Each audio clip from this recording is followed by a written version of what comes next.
தம்முடைய ஜனத்துக்கு ஆறுதல் செய்தார். சிறுமைப்பட்டிருக்கிற தம்முடையவர்கள் மேல் இரக்கமாய் கர்த்தர் இருப்பார். கை வைத்து உடலையா சொல்லணும். நம்ம மேல இரக்கமா இருக்கிற ஒரு நல்ல ஆண்டவர் நமக்கு இருக்கிறார். எத்தனை பேர் சந்தோஷப்படுறீங்க? ஆமென். சில இடங்கள்லாம் நீங்க பாத்தீங்கன்னா இரக்கமே இல்லாத மனிதர்களை நம்ம பார்க்க முடியும். இரக்கமே இருக்காது இதயத்துல. அந்த இரக்கமே இல்லாத அந்த மனிதர்கள்லாம் பார்க்கும்போது நம்ம அவங்க கிட்ட எல்லாம் என்ன பண்ணவே முடியாது, நெருங்கவே முடியாது. ரெண்டாவது, இரக்கமா இருக்கிற ஆளுங்களை நீங்க பாருங்க, சீக்கிரமா நெருங்கிடுவீங்க. அவங்க நல்ல ஸ்வீட்னஸா இருப்பாங்க. கை வைத்து அல்லேலூயா சொல்லுங்க. ஆமென். அப்போ நம்ம ஆண்டவர்கிட்ட நாம நல்லா நெருங்க முடியும். ஏன் சொல்லுங்க பார்க்கலாம்? அவர் இரக்கம் உள்ள தெய்வமா இருக்குது. கைதட்டி ஆண்டவருக்கு நன்றி சொல்லுவோமா? அல்லேலூயா. இரக்கமா இருக்குது. யார் மேல இரக்கமா இருக்கிறாரு? கர்த்தர் சொல்றாரு, சிறுமப்பட்டு இருக்கிற என் ஜனம். சிறுமைனா எப்படின்னா ஒரு மதிப்பை கொடுக்காத ஜனம், ஒரு மரியாதையை கொடுக்காத ஜனம், ஒரு விதமான ஒரு விதமான பார்வையில அப்படி பார்த்து ஒரு இதுவா ஒரு இலக்காரமா அப்படி சொல்லுவாங்கல்ல, அப்படி பார்க்கப்படுகிற ஜனம் தான் சிறுமப்பட்ட ஜனம். சரிங்களா? இன்னைக்கு உலகத்துல எத்தனையோ பேர் என்ன செய்யறாங்க அப்படி நம்ம அப்படி பார்க்கறாங்க, ஜனங்க பார்க்கறாங்கல்ல. ஆமென். சபையில உங்களுக்கு ஒன்று சொல்லிக் கொடுக்குறேன், யாரையும் இலக்காரமா பார்க்கக்கூடாது. ஆமென் சொல்லுங்க பார்க்கலாம். உங்க பார்வையில இரக்கம் தெரியும். உங்க பார்வையில என்ன தெரியணும்? இரக்கம் தெரியும். ஜனங்களுக்கு இரக்கம் காட்டணும், இரக்கமா இருக்கணும். சிறுமப்பட்ட ஜனமா அவங்க பார்வையில சிலரை காட்டுவார். அந்த சிறுமப்பட்டு இருக்கிற ஜனத்தை நம்ம வேற மாதிரி பார்க்க முடியும். இதுக்கெல்லாம் அப்படின்ற மாதிரி பார்க்க முடியும். அப்படி பார்க்கற கூட அதுக்கு மாறாக இரக்கத்தை நீங்க இரக்கமா பார்த்து அவங்களுக்கு அவங்களுடைய சிறுமையை மாற்ற நீங்க என்ன செய்ய முடியுமோ அது என்ன பண்ணும், செய்யணும். நல்ல சொல்லுங்க. அல்லேலூயா. அதனால நம்ம ஆண்டவர் சிறுமைப்பட்ட ஜனத்தின் மேல் இரக்கமா இருக்கிறார். அதனால அவரை ஆராதனை செய்யறோம்ல, இயேசுவை ஆராதிக்கிறோமே, அவர் ஆராதனை செய்கிற நாமும் நம்ம ஜனங்க மேல எப்படி இருக்கணும்? இரக்கம் உள்ளவர்களாக இருக்கணும். லேயால் அற்பமா எண்ணப்பட்டார், மனிதர்களால் அற்பமா எண்ணப்பட்டார். அந்த அற்பமா மனிதர் பார்வையில் எண்ணப்பட்டார். ஆனா கர்த்தர் அந்த அற்பமா எண்ணப்பட்ட லேயாலை ஆண்டவர் சிறுமையை மாற்றி ஆண்டவர் டாப் லெவல்ல தூக்கிட்டார். அல்லேலூயா. ஆண்டவருக்கு மகிமை உண்டாகட்டும். இரண்டாவது, யோசேப்பு ஒரு அடிமையாக ஒரு இடத்துல போய் அவர் சிறுமைப்படுறார், ரொம்ப கஷ்டப்படுறார். பாவம், தேவையில்லாத குற்றச்சாட்டு, சிறைசாலைக்கு போற அனுபவம், அண்ணன் தம்பிங்களால நசுக்கப்பட்ட அனுபவம். ஆமென். ஜெயில அந்த யோசேப்பையே கூட இருந்தவங்க மறந்துட்டாங்க அவர் செய்ததெல்லாம். இப்படியெல்லாம் அந்த சிறுமை அந்த ஜெயிலுக்குள்ள ரொம்ப கஷ்டப்படுறாரு. ஆனா பாருங்க, அந்த சிறுமைப்பட்ட யோசேப்பு மேல கர்த்தர் பார்வை வைக்கிறார். யோசேப்பே, என் நாமத்தின் நிமித்தம் நீ சிறுமைப்படுறியா? கொல்லப்படாத, என்ற காலம் வரும்போது நான் உன்னை உயர்த்துவேன் சொல்லிட்டு அழகாக காலம் வந்தது. கர்த்தர் பார்வோனுக்கு அடுத்த ஸ்தானத்தை யோசேப்புக்கு கொடுத்து டாப்ல உயர்த்திட்டார். ஆமென். உண்மையா சொல்றேங்க, தம்பிங்க, தங்கச்சிங்க, சிஸ்டருங்க, அம்மா அப்பாங்க எல்லாம் கவனிங்க. ஏதோ ஒரு நிலையில, ஒரு சிரமப்பட்ட நிலையில நீங்க இருக்கீங்க. ஏதோ ஒன்று உங்ககிட்ட இல்லை. யாரோ உங்களை அப்படி பார்க்கிற பார்வையே உங்களை அப்படியே சுருங்க வச்சிருது. அப்படி ஒரு பார்வை சிலர்லாம் பார்ப்பாங்க, அப்படியே உங்களுக்கு ஒரு மாதிரி ஆயிடும்.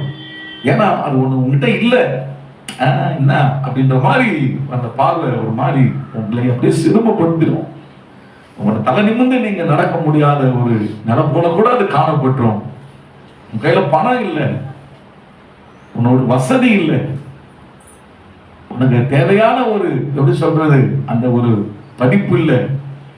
அப்போ மக்கள் பார்க்குற பார்வைலாம் ஒரு விதமாக தான் காணப்படும் உன்னை பார்க்கும்போது. ஆனால் ஒன்று நான் சொல்றேன், இரக்கமா இருக்கிற தேவன் உண்மையில் கண்ணோக்கமா இருக்கிற. நீங்க உறுதியா கர்த்தரை பிடிச்சுக்கிட்டு கர்த்தருக்காக நீங்க வாழ்ந்து, யார் சிறுமையா பார்த்தாலும் அதை பத்தி கவலைப்பட மாட்டாண்டவரு, உங்க விருப்பம் என்னப்பா, அது ஏன் நான் செஞ்சுக்கிட்டு போறேன் அப்படின்னு நீங்க அந்த லைன்ல போங்க.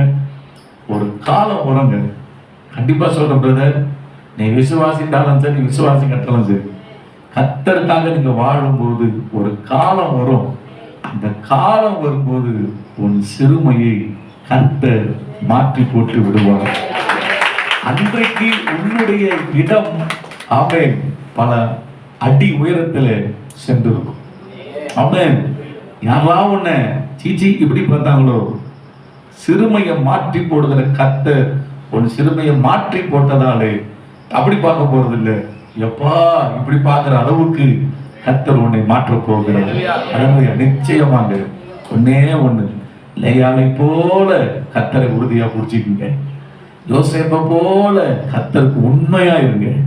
கர்த்தர் ஏற்ற காலம் வரும்போது உங்கள் சிறுமையை கர்த்தர் மாற்றி போட்டு விடுவார்.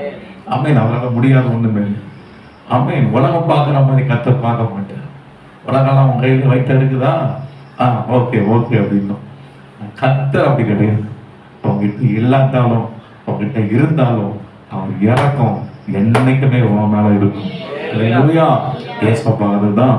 நீங்க நல்லா யோசிச்சு பாருங்க, ஏசோ நாம எந்த நேரத்துல ஏற்றுக்கிட்டோம், எந்த நேரத்துல ஜனங்க உங்களை எந்த நேரத்துல ஏற்றுப்பாங்க யோசிச்சு பார்த்துருக்கீங்களா? ஜனங்க உங்களை எந்த நேரத்துல ஏற்றுப்பாங்க? உங்ககிட்ட வயிற்றா இருக்குதா, எல்லாரும் ஏற்றுப்பாங்க. சரி, புரியுதா உங்களுக்கு? எல்லாரும் ஏற்றுப்பாங்க. உங்ககிட்ட இருக்குதா, எல்லாரும் ஏற்றுப்பாங்க.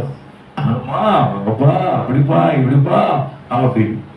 ஆனா இல்லாத நேரம் வரும்போது ஒருத்தருமே நம்மளை ஏற்றுக்க மாட்டாங்க. பத்திரிக்கை கூட வைக்க மாட்டாங்க. புரியுதுங்களா? இல்லை விட்டுரு அவ்வளவுதான் அப்படின்னு சொல்லிட்டு. ஆனா ஒண்ணு சொல்றேன், கர்த்தர் உங்களை எப்ப தெரிஞ்சுக்கிட்டாரு பாருங்களேன். நீங்க உண்மையா பாருங்க, ஒன்றும் இல்லாத நேரத்துல தானே கர்த்தர் நம்மளை தெரிஞ்சுக்கிட்டாரு. இல்ல அப்பதான் நம்மளை தேடியே வந்தேன். இங்க யாராச்சும் சொல்ல முடியுமா, நான் ரொம்ப அப்படியே வசதியா இருந்தேன், ரொம்ப நீதிமானா இருந்தேன், ரொம்ப நல்லவனா இருந்தேன், ரொம்ப நன்மை செய்யறவனா இருந்தேன், அந்த நேரத்துலதான் ஆண்டவர் என்னை தேடி வந்தாரு? சொல்லவே முடியாதுங்க. நம்ம கிட்டவங்களா இருந்தோம், நம்ம இல்லாம இருந்தோம், இழிவாக எண்ணப்பட்டோம், அற்பமாக எண்ணப்பட்டோம், ஒன்றுமில்லாம இருந்தோம். ஆமென். பலவிதமான போராட்டங்கள்ல இருந்தோம், வேதனையில இருந்தோம். அந்த நேரத்துல தானே கர்த்தர் நம்மை தேடி வந்து நம்மை சிறுமையை மாற்றி நம்மை ரட்சித்தார். நல்ல தேவன் உங்களை இருக்கிறதால கவலையப்படாதீங்க, உங்கள் சிறுமைகள் மாறும். ஆமென். பக்கத்துல கைப்பிடிச்சு தீர்க்க தரிசனமா சொல்லுங்க, உங்க சிறுமை மாறும். ஆமென். அது ஒரு ஸ்தோத்திரம். கவனிங்க, சில வேளையில சிறுமையை தானாகவே ஏற்படுத்தி கொண்டார்கள். அதான் போன வாரம் நம்ம பார்த்தோம். சிறுமையை தானாகவே ஏற்படுத்தி கொண்டார்கள். ஏன் தானாகவே ஏற்படுத்தி கொண்டாங்க? எப்ப சிறுமை வருது? விக்கிரக ஆராதனை செய்யும் போது சிறுமை வந்து விடுகிறது அப்படின்னு நம்ம என்ன செய்தோம்? போன வாரம் நம்ம பார்த்தோம். சரி, ஏன் விசுவாசிகள் விக்கிரக ஆராதனைக்குள்ள போறாங்க? இப்போ அதுதான் இன்னைக்கு நம்ம பார்க்க போறோம்.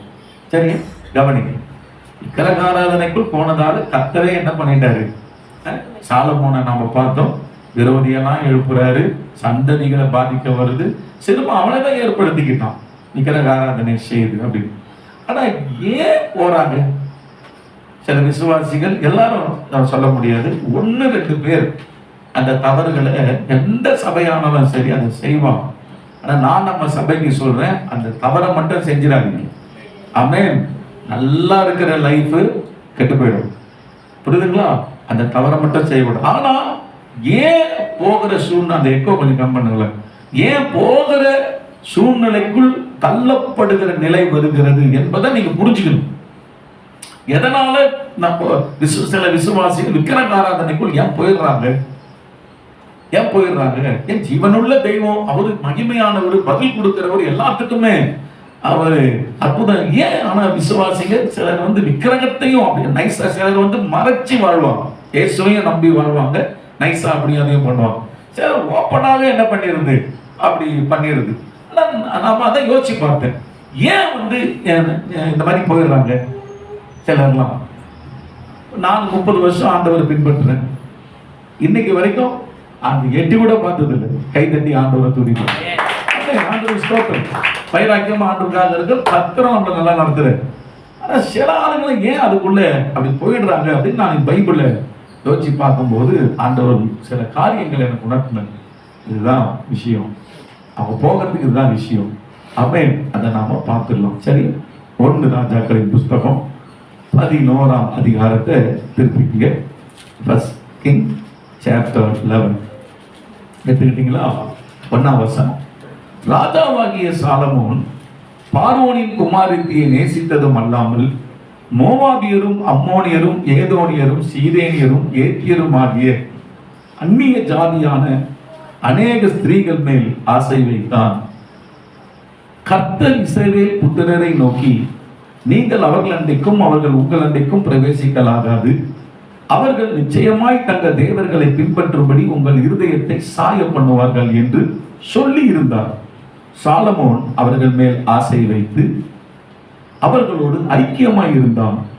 அவனுக்கு பிரபுக்கள் குலமான 700 மனையாட்டிகளும் 300 மறுமனையாட்டிகளும் இருந்தார்கள். அவனுடைய ஸ்திரீகள் அவன் இருதயத்தை வழுவி போக பண்ணினார்கள். சாலமோன் வயது சென்ற போது அவனுடைய மனைவிகள் அவன் இருதயத்தை அந்நிய தேவர்களை பின்பற்றும்படி சாய பண்ணினார்கள்.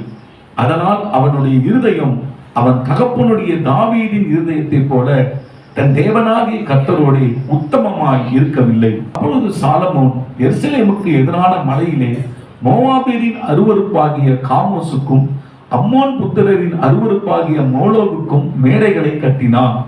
இப்படியே தங்கள் தேவர்களுக்கு தூபம் காட்டி பலியிடுகிற அந்நிய ஜாதியாரான தங்கள் ஸ்திரீகள் எல்லாருக்காகவும் செய்தான். வசனத்தை படிச்சிருப்பாங்க, கவனிச்சிருப்பீங்க. இதுல முக்கியமா நம்ம பார்க்கிறது என்னன்னா, ஒரு நல்ல விசுவாசி தேவனை சொல்ல போனா அன்பு கூர்ந்த விசுவாசி, தேவனுக்காக வைராக்கியம் கொண்டு ஒரு பெரிய ஆலயத்தை கட்டிய விசுவாசி, ஆண்டவருக்கு ஆலயம் கட்டத்துல வைராக்கியம் கொண்டு வெளியே இருக்கிற ராஜாங்க கிட்ட இருந்தாலும் மரங்களை தங்கத்தையும் வாங்கி பிரம்மாண்டமான ஆலயத்தை கட்டின ஒரு விசுவாசி.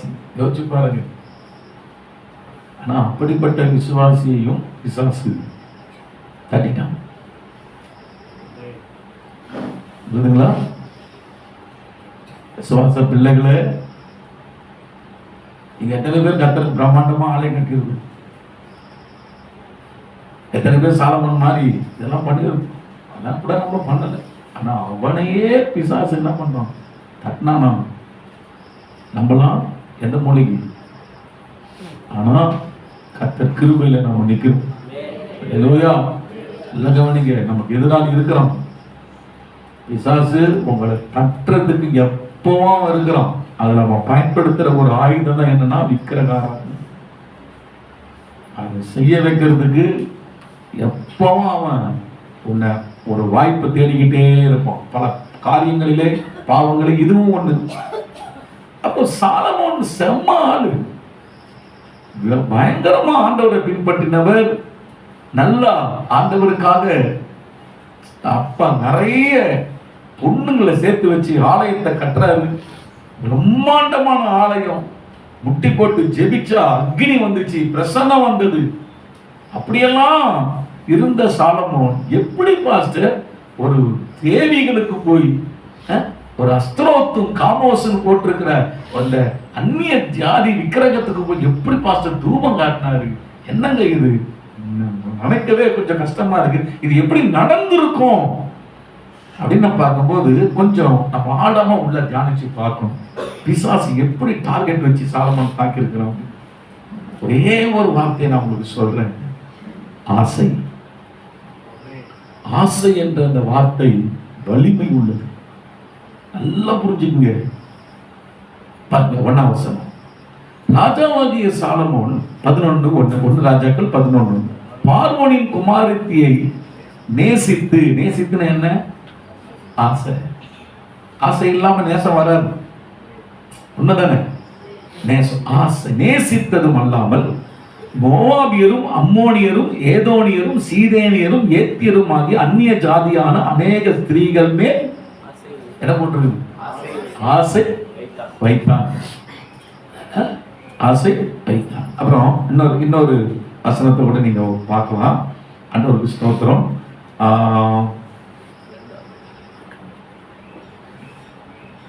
இன்னொரு இடத்துல அந்த ஆசை அப்படின்றது 2வது வசனமா? படிங்க.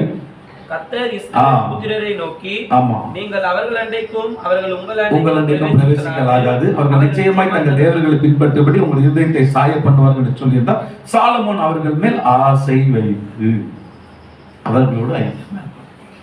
அப்போ வாலிப பிள்ளைகள், திருமணமானவர்கள், சகோதரிகள் எல்லாரும் கவனிங்க. இந்த ஆசை என்கிற விஷயத்தை பற்றி ரொம்ப கேர்ஃபுல்லா இருக்கு. ஆசை என்பது இயற்கை. நம்ம எல்லாருக்குமே என்ன இருக்குது? ஆசை மனசுல இருந்து வரும். ஆனா நீங்க எல்லா ஆசையுமே உடனடியா செஞ்சிடாதீங்க. நான் சொல்றது உங்களுக்கு புரியுதுங்களா? ஏன்னா பிசாசு எதை வச்சுதான் தாக்கி இருக்கிறாங்க? ஆசையை வச்சுதான் தாக்கி இருக்கிறோம். புரியுதா உங்களுக்கு? ஆசையை வச்சுதான் தாக்கி இருக்கிறோம். சாலமோனுக்கு என்ன ஆசை? எகிப்துனா ரட்சிக்கப்படாத பெண்கள். அவன் கல்யாணம் பண்ண ஆளுங்க எல்லாமே நீங்க பாருங்க, எகிப்திய பெண்கள். எகிப்திய பெண்கள் என்னது? ரட்சிக்கப்படல, ஞானஸ்நானம் எடுக்கல, அபிஷேகம் பெறல, ஆவியா இருக்கிற தெய்வத்தை தொழுது கொள்ளல. அவன் தேர்ந்தெடுத்த பெண் இருந்தது பார்வோன். ஆண்டு சொல்ற அந்த தேசத்துக்கே நீ போவாதன்ற, முதல்ல எகிப்துக்கே நீ போவாதான் ஈசாக்கு. எகிப்துக்கே நீங்க போகக்கூடாதுன்னு சொல்லிட்டு எரேமியால சொல்றாரு. வேண்டாம், எகிப்துனா உலகம், ரட்சிக்கப்படாத உலகம். ஆனா சாலமோன் தேர்ந்தெடுத்தது எல்லாமே நீங்க பாத்தீங்கன்னா உலகத்துல இருக்கிற பெண்களை தான் என்ன பண்றான்? ஆசை வைத்து அதாவது தேர்ந்தெடுத்தான். தேர்ந்தெடுத்தது என்னன்னா ஆசை. ஆசை அவங்க மேல என்னது? ஆசை. அப்போ இந்த ஆசையை காட்டி பிசாசு விக்கிரகத்துக்கு நேராய் நடத்த முடியும். நான் சொல்றது புரியுதுங்களா? ஆமென். ஆளுங்க பெண் பிள்ளைகள்லாம் ரொம்ப கேர்ஃபுல்லா இருக்கு. திருமணமாக வேண்டிய பசங்களாம் ரொம்ப கேர்ஃபுல்லா இருக்கு. ஏதோ ஆசைப்பட்டுட்டேன், கல்யாணம் பண்ணி வைங்க அப்படின்னு என்ன பண்ற கூடாது? நிக்க கூடாது. நல்லா புரிஞ்சுங்க. நீங்க சொல்லுவீங்க, மாத்திருவேன், ரட்சிப்புக்குள்ள கொண்டு வந்துடுவேன். சாத்தியம் கிடையாது. கண்டிப்பா சொல்றேன், எத்தனையோ பேர் நான் பார்த்திருக்கிறேன். அப்படி சொன்னவங்கள அவங்க மாத்திட்டாங்க. தெரியுமா உங்களுக்கு? மாத்திட்டாங்க. அவங்க மாத்திட்டாங்க. இவங்க மாத்தல, அவங்க மாத்திட்டாங்க. ஏன்னா பலன் கிடையாது. உங்க பலன் போயிடும். அது பின்பு நீங்க அழ ஆரம்பிப்பீங்க. இந்த மாதிரி ஒரு நல்ல ஆவிக்குரிய சபையில நம்ம கர்த்தரை ஆராதிக்க முடியவே முடியாது. அப்படியே ஒன்று அடிமையாகிப்போம். போக முடியாது, அனுப்ப முடியாது. வீட்டில் அதை செஞ்சுதான் நீ ஆகணும் அப்படி இப்படின்னு ஒன்னு அப்படியே ஒரு கண்ட்ரோலுக்குள்ள பிசாசு கொண்டு வந்துடும். கவனிங்க, ஆசைகள் வருவது தப்பு இல்லை. ஆனா அந்த ஆசைகள் கர்த்தர் விரும்புகிற ஆசையாக இருக்கணும். புரியுதா உங்களுக்கு?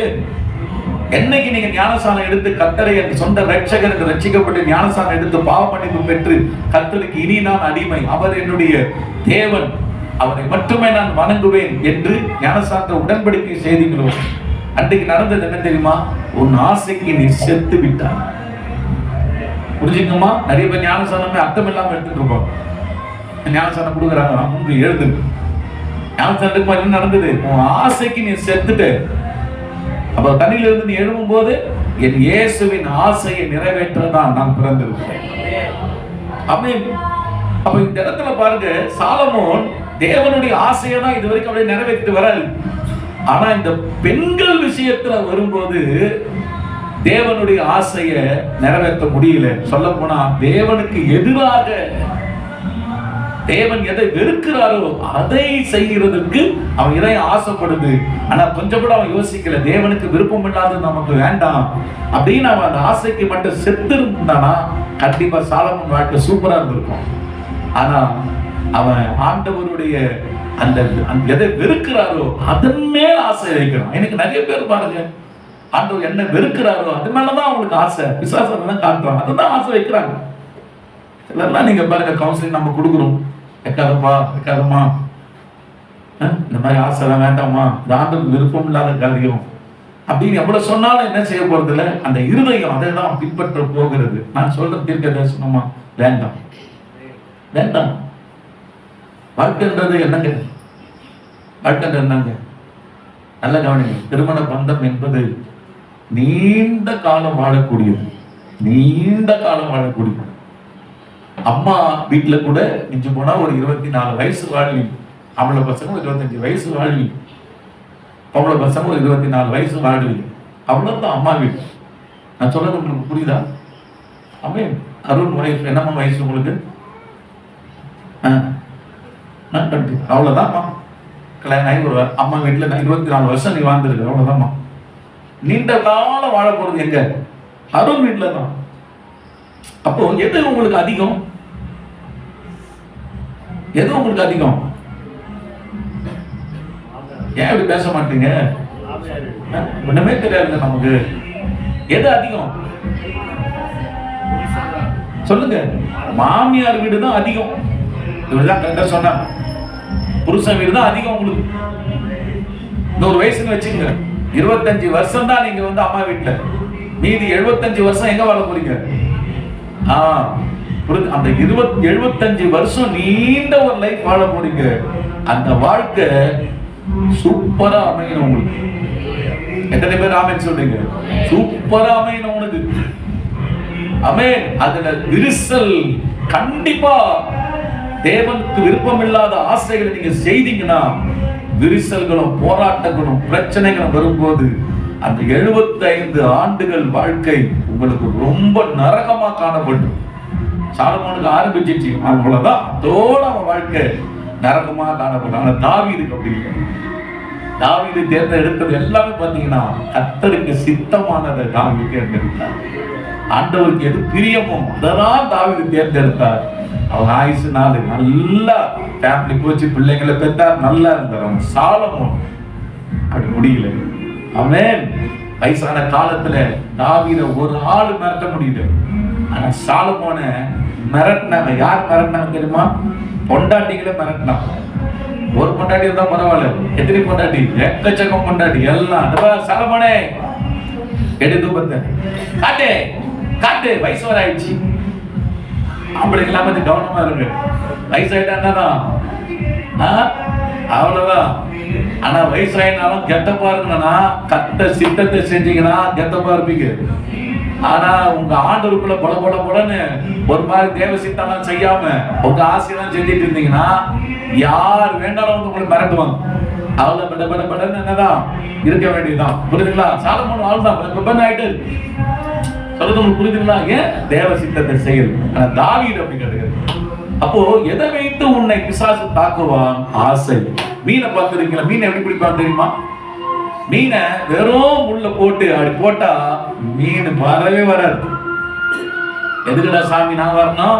அதை வந்து வாயில சாப்பிட்டுட்டு. அப்போ மீன் பிடிக்கிறவன் ஃபிஷருக்கு தெரியும். என்ன தெரியும்? என்ன தெரியும்? மீனுக்கு எது பிடிக்கும்? மீனுக்கு எது பிடிக்கும்? மீனுக்கு எது பிடிக்கும்? புழு பிடிக்கும்.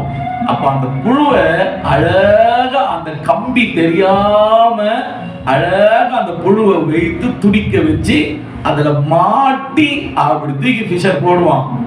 எங்க? குளத்திலயோ ஆத்துலயோ.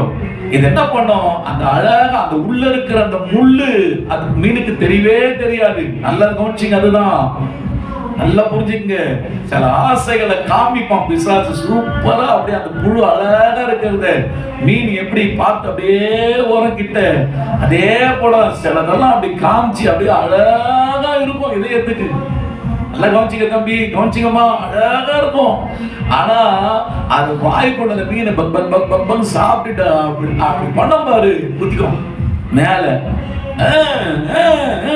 அதே போலத்தான் அழகு. அதை இதனை ஆண்டவருக்கு ஆசை இல்லாத மேல ஆசைப்பட்டு அப்படி எப்படிலாம் நீங்க உள்ள போய் மாட்டிக்கிட்டீங்கன்னா அவ்வளவுதாமா. நீ மாட்டிக்க தூண்டில்ல மாட்டிக்க போப்பா, அவளா தூக்குவான். அடுத்தது என்ன செய்வான்? வாயை பொழப்பான், கிழிப்பான், அந்த முள்ளை எடுப்பான். அதோட அவனுக்கு என்ன, அந்த மீன் அடிமை. அவன் கத்தி எடுக்கிற மண்டையை வெட்டுவான், செரால போட்டு பண்ணுவான், எதை வேணாலும் பண்ணுவான். பிசாசு இன்னைக்கு திருச்சபையை அப்படித்தான் தேடிக்கொண்டு இருக்கிறான். கவனம், நீ வைத்திருக்கிற ஆசைக்குள்ள ஒரு முள் இருக்குது. கர்த்தருக்கு ஆசையா இருக்கிறது நீ ஆசைப்பட்டனா பிரச்சனை கிடையாது. ஆனா கர்த்தருக்கு ஆசையே இல்லாத ஆண்டவர் வெறுக்கிற காரியத்தின் மேல நீ ஆசைப்பட்டனா முள்ளு உனக்கு இருக்குது, மாட்டிக்குப்ப. சொல்றது உங்களுக்கு புரியுதுங்களா? முள்ளு இருக்குதுப்பா, இப்ப தெரியாது. ஆனா அந்த ஆசையை நீ அனுபவித்த பின்புதான் மாட்டிக்க உள்ள. அதுக்கு பிறகுதான் உன் வாழ்க்கையை அப்படியே கேப்சர் பண்ணிடுவான் பிசாசு. அதான்ப்பா கர்த்தர் தெளிவா சொல்றார், வேண்டாம். அப்போ பெண்கள் எல்லாம் என்ன பண்ணாங்க? இவனை அந்த விக்கிரக ஆராதனைகளை கொண்டு வரும்போது சமாளிக்க முடியல. கடைசியா போய் அஸ்திரோத்துக்கும் சீதைனியருக்கும் போய் என்ன பண்ற, காமோசுக்கும் தூபத்தை காட்டுறோம், கற்பூரத்தை வச்சு காட்டுறோம், சொல்றோம். தேவையா சாலமோனுக்கு? அப்போ ஆசைகள் ஆபத்து. அல்லேலூயா. எல்லா ஆசைகளும் ஆபத்து கிடையாது. கர்த்தருக்கு சித்தமானதை செய்யுங்க. அவர் ஆசைப்படுறத ஆசைப்படுங்க, தப்பே கிடையாது. ஆனா கர்த்தருக்கு ஒண்ணு ஆசை இல்லைன்னு வச்சுங்களேன், நீங்களும் சொல்லிடுங்க, எனக்கும் அதுல ஆசையே இல்லாம. அந்த அளவுக்கு உன் கிறிஸ்தவ வாழ்க்கை ஆண்டவருக்கு ஒப்பு கொடுத்ததாக காணப்படும். அப்படி இருந்துச்சு வச்சுக்கங்களேன், உங்க லைஃப் சூப்பரா அமையும். கர்த்தர் மகிமையான காரியத்தை செய்வார். ஆமென். விக்கிரக ஆராதனை செய்யற வாலிப பிள்ளைய கொண்டு வந்து வாழ்க்கையில பிசாசு காட்டுவான். விக்கிரக ஆராதனை செய்யற வாலிப பொண்ணை கொண்டு காப்பான். கல்யாணத்தெல்லாம் முடிஞ்ச பிறகு எப்படி இயேசுக்குள்ள நாம நடத்திடுவோம், அப்படி இப்படிதான் பிசாசு மைண்டுக்குள்ள எல்லாம் போட்டுக்கிட்டு பண்ணுவான். ஆனா அது நடக்கவே நடக்காது. எங்கேயோ ஒரு 100 தான் நடக்க வாய்ப்பு இருக்குது. 99% நடக்காதது. மாறாக உன்னை அடிமைப்படுத்த கடைசியில் அவன் என்ன சொல்லுவான்? அவன் என்ன சொல்லுவான்? காட்டு தூபத்தை காட்டு. நிறைய பேர் நான் பார்த்து இருக்கிறேன், புரியுதுங்களா? அப்படியே கொண்டு போய் அந்த கோயிலுக்கு இந்த கோயிலுக்கு அந்த நல்ல ரட்சிப்புள்ள இருந்தவன் கொண்டு போய் அந்த கோயில் இந்த கோயில், அவ்வளவுதான் பலியாடு. உட்காரு, எழுந்துரு, முடிஞ்சு போச்சு. என்ன ஒரு மகிமையான ரட்சிப்பு, என்ன ஒரு அழகான பரலோகம் நமக்கு இருக்குது. ஆனா விக்கிரக ஆராதனையால எல்லாமே போச்சு போய். தேவையில்லாத ஆசை வந்ததால எல்லாமே போச்சு போய். சொல்றது புரியுதுங்களா? தேவையில்லாத ஆசை உன்னை விக்கிரக ஆராதனைக்குள் கொண்டு போய். ஆமென். ரொம்ப கவனமா நீங்க இருக்கணும். ஆண்டவருக்கு ஸ்தோத்திரம். இரண்டாவதாக விக்கிரக ஆராதனைக்குள்ளாக கொண்டு செல்லுகிற ஒரு காரியம் எது என்பதை நாம் பார்க்கலாம். எடுத்துக்கொள்ளுங்க. 1 சாமுவேலின் புஸ்தகம் 28ஆம் அதிகாரம் 5 படிக்கிறேன். சவுல் பெலிஸ்தரின் பாளையத்தை கண்டபோது பயந்தான். அவன் இருதயம் மிகவும் தத்தளித்துக் கொண்டிருந்தது. சவுல் கர்த்தரிடத்தில் விசாரிக்கும் போது கர்த்தர் அவனுக்கு சொப்பனங்களிலாவது ஊரீமிலாவது தீர்க்க தரிசிகளிலாவது மறு உத்தரவு அருளவில்லை. அப்பொழுது சவுல் தன் ஊழியக்காரரை நோக்கி, அஞ்சனம் பார்க்கிற ஒரு ஸ்திரீயை தேடுங்கள், நான் அவனிடத்தில் போய் விசாரிப்பேன் என்றான். அதற்கு அவனுடைய ஊழியக்காரர், இதோ எந்தோரில் அஞ்சனம் பார்க்கிற ஒரு ஸ்திரீ இருக்கிறாள் என்றார்கள். அப்போது சவுல் வேஷம் மாறி வேறு வஸ்திரம் தரித்துக் கொண்டு அவனும் அவனோடு கூட 2 பேரும் ராத்திரியிலே அந்த ஸ்திரீயினிடத்தில் போய் சேர்ந்தார்கள். அவளை அவன் நோக்கி, நீ அஞ்சனம் பார்த்து எனக்கு குறி சொல்லி நான் உன்னிடத்தில் சொல்லுகிறவனை எழும்பி வர செய் என்றான். அதற்கு அந்த ஸ்திரீ, சவுல் அஞ்சனம் பார்க்கிறவர்களையும் குறி சொல்லுகிறவர்களையும் தேசத்தில் இராதபடிக்கு நிர்மூலமாக்கின செய்தியை நீர் அறிவீரே. என்னை கொன்று போடும்படி நீர் என் பிராணனுக்கு கண்ணி வைக்கிறது என்ன என்றால், அப்பொழுது சவுல், இந்த காரியத்துக்காக உனக்கு பொல்லாப்பு வராது என்பதை கர்த்தருடைய ஜீவனை கொண்டு சொல்லுகிறேன் என்று அவளுக்கு கர்த்தர் மேல் ஆணையிட்டான். அப்பொழுது அந்த ஸ்திரீ, உனக்கு நான் யாரை எழுப்பி வர பண்ண வேண்டும் என்றான். அவன், சாமுவேலை எழுப்பி வர பண்ண வேண்டும் என்றான். அந்த ஸ்திரீ சாமுவேலை கண்ட மாத்திரத்தில் மகா சத்தமாய் கூப்பிட்டு சவுலை நோக்கி, ஏன் என்னை மோசம் போக்கினீர்? நீர்தான் சவுலாச்சுதே என்றான். வசனத்தை நல்லா கவனிச்சீங்களா? என்ன நடக்குதுங்க? சவுல் யாருங்க? சவுல் யாரு? இஸ்ரேலுடைய முதல் கிங், ராஜா. ராஜா சரியா அபிஷேகம் பண்ணப்பட்ட ஒரு தேவ மனிதன், தீர்க்க தரிசனம் சொன்ன ஒரு தேவ மனிதன், இஸ்ரேலை அரசாண்ட ஒரு தேவ மனிதன், கர்த்தர் நாமத்தால் இஸ்ரவேலுக்கு ஜெயம் கொடுத்த ஒரு தேவ மனிதன். ஆனால் குறி சொல்லுகிறவர்களை, விக்கிரகத்தில் இருந்து அந்த ஸ்பிரிட்டை பெற்று, ஆவியை பெற்று குறி சொல்லுகிறவர்களை அந்த தேசத்திலே இராதபடி துரத்தி விட்ட ஒரு தேவ மனிதன். ஆனா நடக்கிறது என்ன?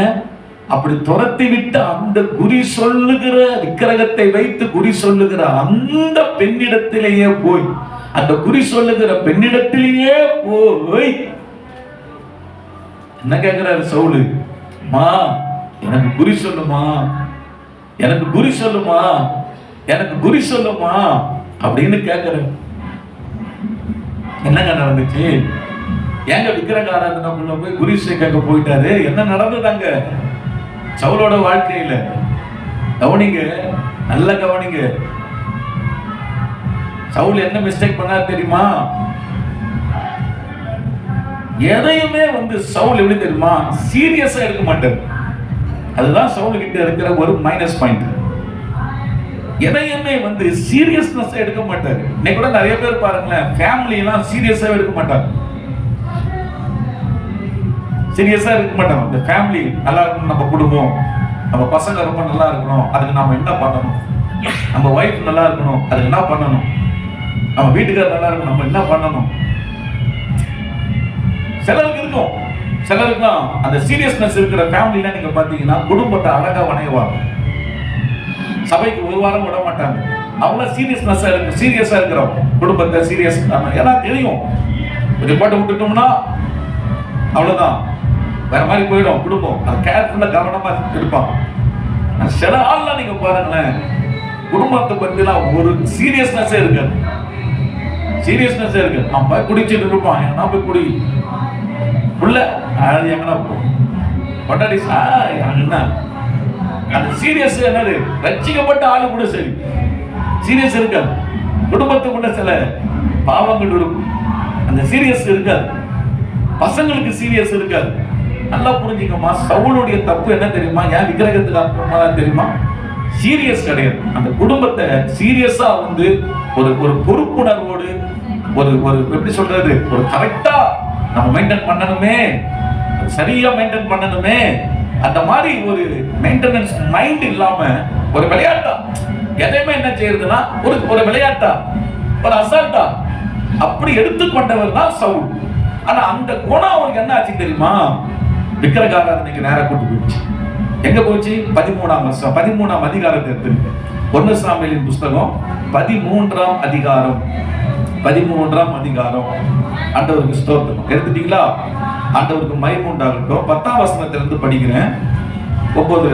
அப்போது சவுல், சர்வாங்க தகன பலியையும் சமாதான பலியையும் என்னிடத்தில் கொண்டு வாருங்கள் என்று சொல்லி சர்வாங்க தகன பலியை செலுத்தினான். அவன் சர்வாங்க தகன பலியிட்டு முடிக்கிற போது இதோ சாமுவேல் வந்தான். சாமுவேல் அவனை சந்தித்து வந்தனம் செய்ய அவனுக்கு எதிர்கொண்டு போனான். நீ செய்தது என்ன என்று சாமுவேல் கேட்டதற்கு, சவுல் ஜனங்கள் என்னை விட்டு சிதறி போகிறதையும் குறித்த நாட்கள் திட்டத்திலே நீர் வராததையும் பெலிஸ்தர் மிக்மாசிலே கூடி வந்திருக்கிறதை நான் கண்டபடியினாலே கில்காலில் பெலிஸ்தர் எனக்கு விரோதமாய் வந்து விடுவார்கள் என்று நான் இன்னும் கர்த்தருடைய சமூகத்தை நோக்கி விண்ணப்பம் பண்ணவில்லை என்றும் எண்ணி துணிந்து சர்வாங்க தகன பலியை செலுத்தினேன் என்றான். சாமுவேல் சவுலை பார்த்து, புத்தீனமாய் செய்தீர், உம்முடைய தேவனாகிய கர்த்தர் உமக்கு விதித்த கட்டளையை கை கொள்ளாமல் போனீர். மற்றபடி கர்த்தர் இஸ்ரவேலின் மேல் உம்முடைய ராஜ்யபாரத்தை என்றைக்கும் ஸ்திரப்படுத்துவார். இப்பொழுதோ உம்முடைய ராஜ்யபாரம் நிலைநிற்காது. ஏதோ திடுக்குன்னு அப்படி வந்து சவுல் வந்து விக்கிரகாராதனைக்கு போயிடலங்க, திடுக்குன்னு குறி கேட்க போயிடல. அந்த ஆரம்ப ஸ்டேஜ்ல இருந்து வீக்னஸ் அப்படியே சவுல் கிட்ட இருக்குது. நல்லா புரிஞ்சுங்க. ஒரு ஆளு அப்படி ஆண்டவருக்குள்ள வந்து டக்குன்னு அப்படி விக்கிரகாராதனைக்குள்ள போக மாட்டாங்க. அவங்களுடைய அந்த குணங்களை வைத்து பிசாசு, தேவையில்லாத சில குணங்களை வைத்து பிசாசு அப்படியே அதை பயன்படுத்திக்கிட்டே இருந்து கடைசியா அப்படி குறி கேட்கறத டச் பண்ணி விட்டுருவோம். என்னங்க, சாமுவேல் சவுலிடத்துல சொல்றாரு, நான் வருவேன், நான் வருவேன், யுத்தத்துக்கு நீ போய்விடாதே, நான் வருவேன், நான் வந்து பலியிடுவேன், நான் பலியிட்ட பின்பு நீ என்ன செய், யுத்தத்துக்கு நீ போ அப்படின்னு சொல்ற. இந்த இந்த தேவ மனிதனுடைய வார்த்தைய சவுல் எப்படி எடுத்துக்கணும்? சீரியஸா எடுக்கணும், சீரியஸா எடுக்கணும். ஆனா சவுல் என்ன செய்யல? சவுல் என்ன செய்யல? அது சீரியஸா எடுக்கல. நீங்க நல்லா கவனிங்க. நீங்க பாஸ்டர்ஸோடைய வார்த்தை, ஒரு காலத்துல பாஸ்டர்களுடைய வார்த்தை எப்படி இருக்கும்னா, ஒரு வார்த்தை பாஸ்டர் சொன்னார்னா, பாஸ்டர் சொல்லிட்டாரு,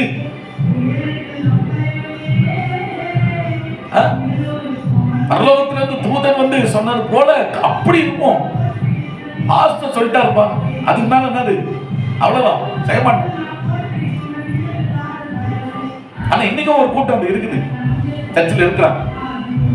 ஆனா ஒரு கூட்டம் சவுல் போல இருக்கிற கூட்டங்களும் சபைக்குள்ள இருக்கிற சூழ்நிலைகள் இருக்குது. அப்படி இருந்துச்சுன்னா இன்னைக்கு மாத்திக்குங்க. அது விக்கிரகத்தை ஆராதனை கொண்டு போயிடும். என்னைக்குமே ஆண்டவர் வந்து உங்களுக்கு ஒரு பாதுகாப்பான ஒரு ஆளை வச்சிருக்கிறார். யார் தெரியுமா? பாஸ்டர், ஊழியக்காரர். இந்த செய்தியெல்லாம் வந்து நல்லா கவனிங்க. ஏதோ மணி 7:30 ஆயிடுச்சா, முடிஞ்சுதா, போவோம், அப்படி கிடையாது. உன் வாழ்க்கையோடு பேசிக் கொண்டிருக்கிறது தான் செய்தி. உன்னை சரியான ரூட்ல கொண்டு வர்றதுக்கு தான் இந்த செய்தி. இது தேவ செய்தி. தேவன் உன்னிடத்தில் செய்தியை கொடுத்து பேசி உன்னை செம்மையான பாதைக்கு உன்னை நடத்துகிறதுக்கு தான் இந்த செய்தியை கொடுக்கிறார் கர்த்தர். அதான் ஞாயிற்றுக்கிழமை தோறும் ஆவியானவர் சபையில பேசுறார். இந்த வார்த்தையை வந்து நீங்க தேவ வார்த்தையா எடுக்கணும். ஆண்டவருக்கு ஸ்தோத்திரம். இந்த இடத்துல நின்று மெசேஜ் கொடுக்கிறது சாதாரண கிடையாது. ஆண்டவருக்கு ஸ்தோத்திரம். சனிக்கிழமையில 10 அவருக்கு மேல ஜெபம் நடக்குது. நான் ஆண்டவருடைய கிருபையில ஒரு ஞாயிற்றுக்கிழமையில 3 மணி நேரம் 4 மணி நேரம் தேவ சமூகத்தில் உட்கார்ந்து காலையில எழுந்து குறைஞ்சது 1 மணி நேரம் ஆவியில நிரம்பி ஜெபம் பண்ணிட்டு தான் நான் என்னுடைய பிரசங்கப்படுத்த நிற்பேன். அப்போ இவ்வளவு ஜெபங்களும் தேவ சமூகத்தில் ஏறெடுக்கப்படும். எதுக்குன்னா, எனக்கு ஒரு நல்ல நம்பிக்கை இருக்குது. அந்த ஜெபத்தின் மூலமாய் கர்த்தர் தன் ஊழியக்காரனை எடுத்து ஜனங்களுக்கு பயன்படுத்தி வார்த்தைகளை கொடுத்து அந்த வார்த்தைகளை விசுவாசிக்கும் போது அவர்களை ஆசீர்வதிக்கிறார். ஆமென். அதுக்கு தான் இந்த ஜெபத்தை நாம ஏறெடுக்கிறோம், இவ்வளவு ஜெபத்தை வைக்கிறோம். வர ஜனங்க வெறுமையா போக கூடாதுன்னு சொல்லிட்டு. அப்போ நல்ல கவனிங்க. பாஸ்டர் தேவனுடைய ஊழியனாகிய சாமுவேல் வார்த்தையை கொடுக்கிறார் சவுலுக்கு. நான் வந்து பலி செலுத்துவேன், செலுத்தின பின்பு நீ யுத்தத்துக்கு போ. ஆனா இந்த வார்த்தையை வந்து சவுல் என்ன சீரியஸ்னஸ் எடுக்கல. நீ தம்பி, உன் வாழ்க்கையில சில விதமான குழப்பங்கள், போராட்டங்கள், பிரச்சனைகள், இது கூட ஒண்ணு இருக்கலாம்ப்பா. எது கூட ஒண்ணு இருக்கலாம்? பாஸ்டருடைய வார்த்தையை நீ சீரியஸா எடுக்கல.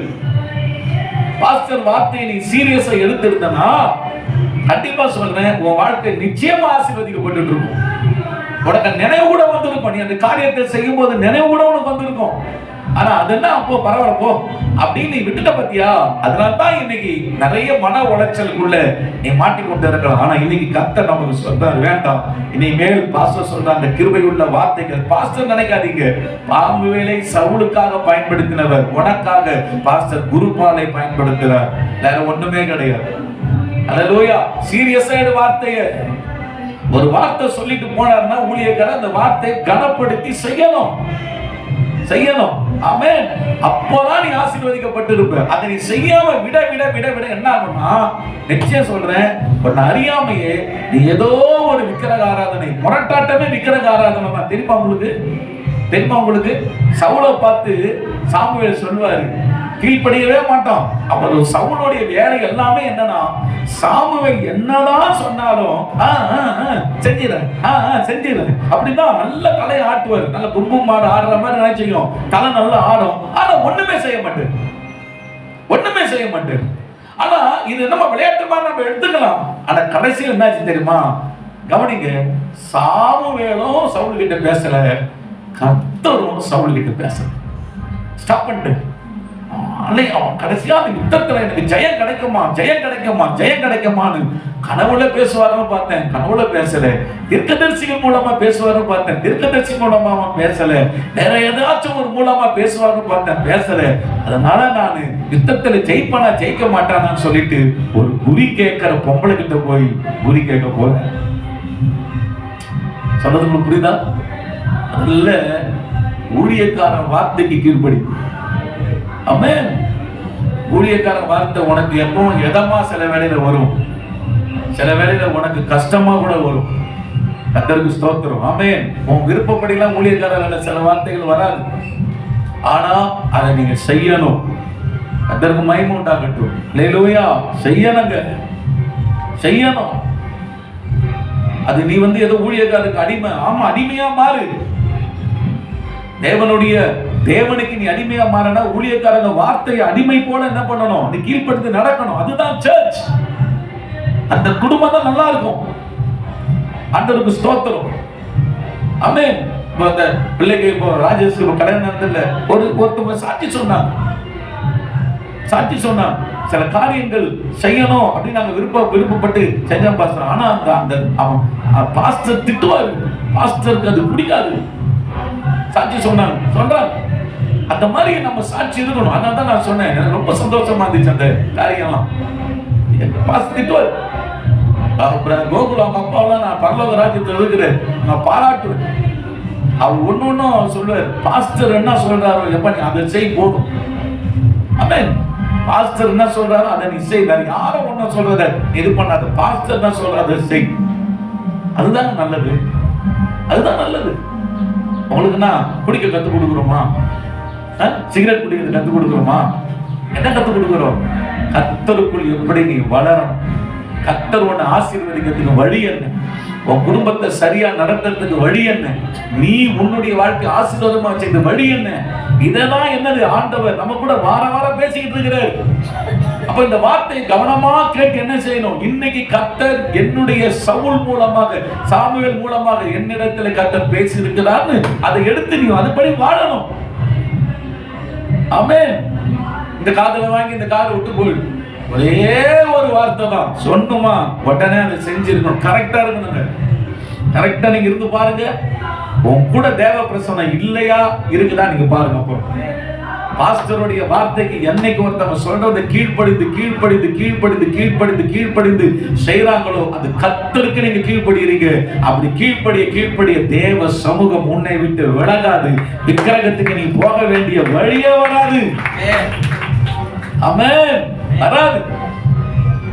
சிஸ்டர் கிட்ட நான் கனிவா சொல்லுவேன், சிஸ்டர் சொல்லுவேன், ஆராதனை தூங்காதீங்க சிஸ்டர், பிரதர் ஆராதனை தூங்காதீங்க பிரதர். ஏன் தெரியுமா நான் பயப்படுறேன்? ஏன் தெரியுமா? சத்தியம்தான். சத்தியத்தை கேட்கும் போதுதான் ஜனங்க இதயத்தில் உணர்வடைந்து தேவன் பக்கம் திரும்புவாங்க. பாருங்க, அது ஒரு அசால்ட் தான். சவுல் மாதிரி இல்ல, சவுல் மாதிரி என்னது, அது ஒரு சின்சியரே கிடையாது. நான் இது பண்ண நினைச்சுக்கிறேன், எனக்கு பயமா இருக்குது. அப்படி உங்களை நான் கஷ்டப்படுத்துறேன் அப்படிலாம் நினைச்சுக்காதீங்க. ஏன்னா வசனம் நீ கேட்கவில்லை என்றால் உன்னுடைய நிலை என்ன? உனக்கு சாப்பாடு ஆத்மாவில் இல்லாம நீ போற என்பதுதான் நிலை. நான் சொல்றது உங்களுக்கு புரியுதுங்களா? நான் சொல்றது உங்களுக்கு புரியுதுங்களா? சாப்பாடுன்னு நிக்கிறீங்க, தட்டுல போட்டாச்சு, புரியுதா? நீங்க வச்சுட்டு ஏதோ பேசிட்டு இருக்க நாய் அதை சாப்பிட்டு போயிடுச்சு, வெறும் தட்டோட இருக்க சாப்பாடும் காலி ஆயிடுச்சு. என்ன இது? இப்படியே வாரம் நடந்துகிட்டு இருந்தா என்னதான் ஆகும்? அவ்வளவுதான். நீ பட்னியா ஆளாளுக்கு அப்படியே மெலிச்சு போயிடுவேன் அப்படிக்கூடிய வாழ்க்கையில. அப்ப நான் ஒரு சகோதரிக்கு நான் இதெல்லாம் சொல்றது, சிஸ்டர் தேவை செய்தி நேரத்தை தூங்காதீங்க. தயவுசெய்து நான் சொல்றேன், ஜெபம் பண்ணுங்க, அதை மேற்கொள்ளுங்க, அதை மேற்கொள்ளுங்க. ஏன்னா சாத்தான் வஞ்சிக்கிறாங்க, நல்லா தெரியுது. ஒரு சின்ன காரியம் தான், நிறைய சில விஷயங்கள் நடக்கலாம், ஆனா ஒரு சின்ன விஷயம், ஆனா அவங்க அதை பத்தி கேர் எடுக்கலாங்க, அவங்கள பத்தி கேர் எடுக்கலாம். இந்த விஷயத்தை பத்தி நம்ம சின்சியரா பாச சொல்றாரு, இதை நம்ம சரி பண்ணிக்கணும். தேவ செய்தி நேரத்துல நம்ம ரொம்ப கவனமா இருக்கணும். எத்தனை முறை சொன்னாலும் அது கேர் எடுக்க அப்படி தூங்கிட்டே இருக்கிற சூழ்நிலை. கடைசி என்னாச்சு தெரியுமா? பிசாசு பின்மாற்ற ஜீவத்தில் கொண்டு போயிட்டான். எங்க இருக்கிற பேயும் பிசாசும் வந்து என்ன அமுகுது, என்ன ஒரு வழி ஆக்குது. எனக்கு இவங்க சூனியம் வச்சிட்டாங்க, அவங்க சூனியம் வச்சிட்டாங்கன்னு சொல்லிட்டு வாயு திறந்தால் சூனியம் பேச சொல்லியே அப்படியே ஆண்டவர் விட்டு விலகி போகிற நிலைமையில பிசாசு கொண்டு போயிட்டோம். இதுதான் விக்கிறக்காரன். நான் சொல்றது புரியுதுங்களா? சத்தியத்தை மட்டும் தெளிவா அவங்க கேட்டுக்கிட்டே இருந்திருந்தாங்கன்னா பின்மாற்ற ஜீவியம் வராது. பின்மாற்ற ஜீவியம் ஒரு விக்கிரகாராதனை தான். சபையில் அதுதான் நான் சொல்றது. சபையில் மெசேஜ் கொடுக்குற பேசுறது, ஒருத்தர் பேசுறது, செய்தியை அப்படி கேர் இல்லாம அப்படி பாக்குறது, அப்படி ஒரு அசால்ட்டு தனமா இருக்கிறது, விளையாட்டு தனமா இருக்குது, இதெல்லாம் ஆபத்தை கொண்டு வந்துடும். அதுக்குதான் நான் பயப்படுவோம். ஏன்னா அது அப்படியே என்ன விக்கிரகன்னா நீ செலவு முன்னாடி அப்படி இல்லை, பின்மாற்றத்துக்குள்ள போயிடுவேன். தேவனுடைய காரியம் உனக்கு விருப்பமா இருக்கு, கடைசியில எனக்கு எதுவுமே வேணாம் அப்படின்ற மாதிரி நீங்க போயிடுவீங்க. அப்படிதான் போயிட்டாங்க. அவங்களை நம்ம ஒண்ணுமே பண்ண முடியல. காரணம் என்ன? ஒன்னே ஒண்ணு, சொல்ற வார்த்தையை அவங்க கேர் எடுத்து. எத்தனை வார்த்தை சேவை சபையில நோக்கி சொல்லிக்கிட்டே இருக்குதுப்பா, வந்துகிட்டு தானப்பா இருக்குது, வந்துகிட்டே தானே இருக்குது. இன்னைக்கு கர்த்தர் சொல்றார், பி சீரியஸ், எடுத்துக்கோ. இந்த வார்த்தை சீரியஸ்னஸ் எடுத்து கொஞ்சம் அப்படி கீழ்ப்படி, ஒப்பு கொடு, அர்ப்பணி, அப்படி அர்ப்பணிச்சு பாருங்க. உயிர் இருக்கிற வரைக்கும் உன்னை விக்கிரகத்தின் பக்கம் கர்த்தர் அனுமதிக்க மாட்டாருங்க. வைராக்கியமான தெய்வம். இந்த 30 வருஷம் ஆண்டவர் நான் பின்பற்றேன். இன்னைக்கு போற இடத்தெல்லாம் கர்த்தர் பக்கம் தான் ஜனங்களை சுண்டி இழுக்கிறத தவிர என்னால் ஒருத்தர் விக்கிரக ஆராதனை செய்ய போயிட்டாங்கன்னு சொன்னதே கிடையாது. ஆண்டவருக்கு ஸ்தோத்திரம். ஆமென். அல்லேலூயா. நான் சொன்ன பாருங்க, எங்க அண்ணியோட அண்ணன் 5 பேரு, அவங்க வைஃப், அவங்க பேர பிள்ளைங்க எல்லாம் சுத்தி நிக்கிறாங்க. ஒத்த ஆள் நிக்கிறேன் பாஸ்டர்ல, ஒத்த ஆள் நிக்கிறேன், ஒரே ஆள் பாஸ்டரமா நிக்கிறாங்க. மெயின் எடுத்து செய்யறது யாருதான்? அத்தனை ஆளுங்க சவால் விட்டுதான் நின்னு. ஆமென், ஆமென். சொல்றது புரியுதா? அவ்வளவு பேரும் இங்க இருந்து ஒரு கேள்வி, வெளியே வந்த ஒரு கேள்வி, எல்லா கேள்விக்கும் ஆன்சர் சொல்லிட்டே இருக்கும். ஆமென். அது எப்ப முடியும்? கர்த்தர் வார்த்தையை சீரியஸ்னஸ் எடுக்கிறவங்களுக்கு தான் அந்த அபிஷேகம் இருக்கும். இதை பத்தின ஒரு சீரியஸ்னஸே கிடையாது, ஆடிடும். ஆமென். சொல்றது புரியுதுங்களா? கர்த்தர் அந்த கிருபையை கொடுப்பார். நீங்க ஆண்டவர் வார்த்தையில சீரியஸ்னஸ் இருக்குதா? சீரியஸ்னஸ் இருக்கணும். சீரியஸா எடுப்பா தம்பி, அத சீரியஸா எடு. தேவ வார்த்தை செய்தி உன்னை நோக்கி வரும்போது, பாஸ்டர் உன் வீட்டுக்கு வந்து ஒரு வார்த்தையை சொல்லும் போது, தம்பி இதை செய், தம்பி தங்கச்சி இதை பண்ணுமா, அம்மா இதை செய்யுமா, இது வேண்டாமா, இது வேண்டாம்ப்பா, உடனே அந்த சீரியஸா எடுத்துக்கோ. அவரு என்ன சொல்லிட்டு தான் இருப்பாரு. நம்ம செஞ்சுட்டு இருப்போம்னா கண்டிப்பா சொல்றேன், முரட்டாட்டமான இருதயம், அந்த முரட்டாட்டமான இருதயம் தான் சவுடுக்குள்ள வந்துச்சு. அது அப்படியே என்ன பண்ணி போயிடுச்சு, விக்கிரக ஆராதனை பண்ணி போயிடுச்சு. கடைசியில அவன் குறி கேட்கிற பொம்பளை கிட்ட என்ன சொன்னான்? அவன் தான் துரத்தி அடிச்சு அந்த பொம்பளை கிட்டே போய் குறி கேட்கிறான். புரியுதா? நேரமா பேச. கடைசி என்ன தெரியுமா? கத்தி அவனே நிக்க வச்சு அவனே அதுல குத்திக்கிட்டு செத்து போயிட்டான். சொல்றது புரியுதுங்களா? அங்க ரொம்ப சீரியஸா இருக்கு. தேவனுடைய வார்த்தையை சொல்லும் போது சின்சியரா எடுங்க, செய் தம்பி, இப்படி பண்ணு தம்பி, புரியுதா அப்படின்னு சொல்லும் போதெல்லாம் அந்த வார்த்தையை தெய்வ வாக்காய் எடு, அதன்படி செய். உன் வாழ்க்கையை நீங்க ஒப்பு கொடு மகளே. நிச்சயம் சொல்றேன், உன் வாழ்க்கை பிளஸிங்கா இருக்கும்.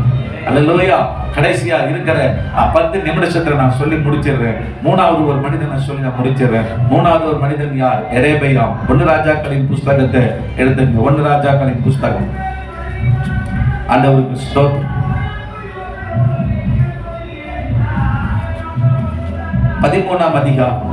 எரேமியா தூபம் காட்ட பலிபீட தண்டையிலே நிற்கையில், இதோ தேவனுடைய மனுஷன் ஒருவன் கர்த்தருடைய வார்த்தையின்படியே யூதாவில் இருந்து பெத்தேலுக்கு வந்து 1 ராஜாக்கள் 13ஆம் அதிகாரம் 1 அந்த பலிபீடத்தை நோக்கி, பலிபீடமே பலிபீடமே, இதோ தாவீதின் வம்சத்தில் யோசியா என்னும் பேருள்ள ஒரு குமாரன் பிறப்பான்.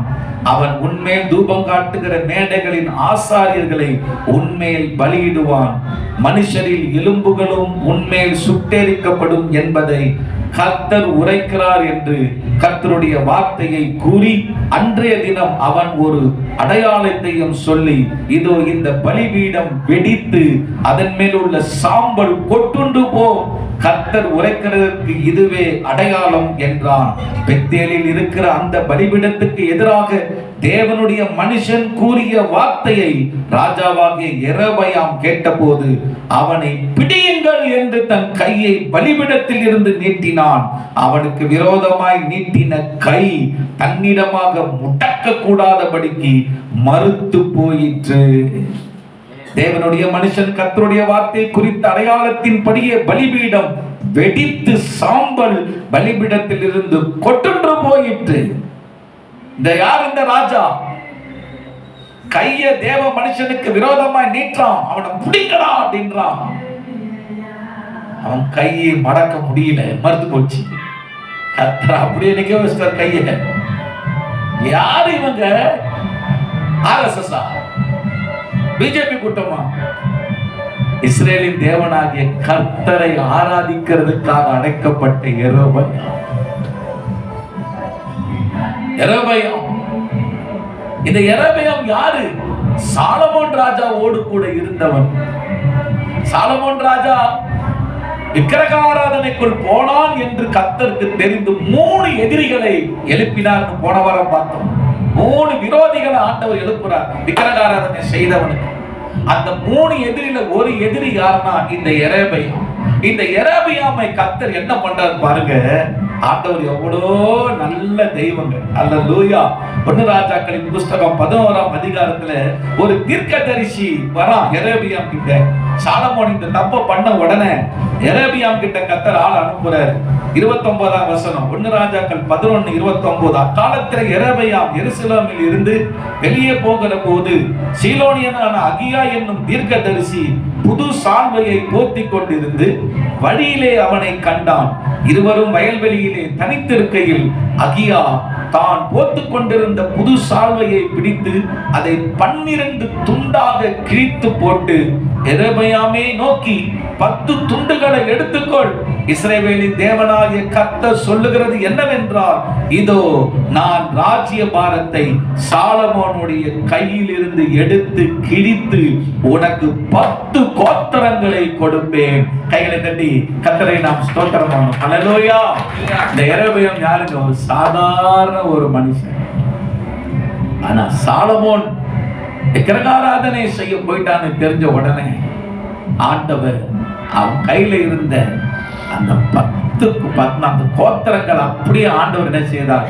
ஒரே ஒரு கோத்திரம் யூதா பென்யமீன் கோத்திரத்தை ஆண்டவர் சாலமோனை கொடுத்துட்டு மீதி இருக்கிற 10 கோத்திரத்தை இந்த ஒண்ணுமே இல்லாத இந்த யெரொபெயாம் கையில கர்த்தர் என்னது கொடுத்தார்.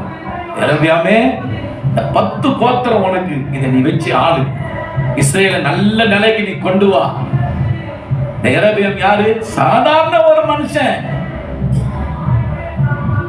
சாலமோனுடைய கூட இருந்த ஒரு மனிதன்.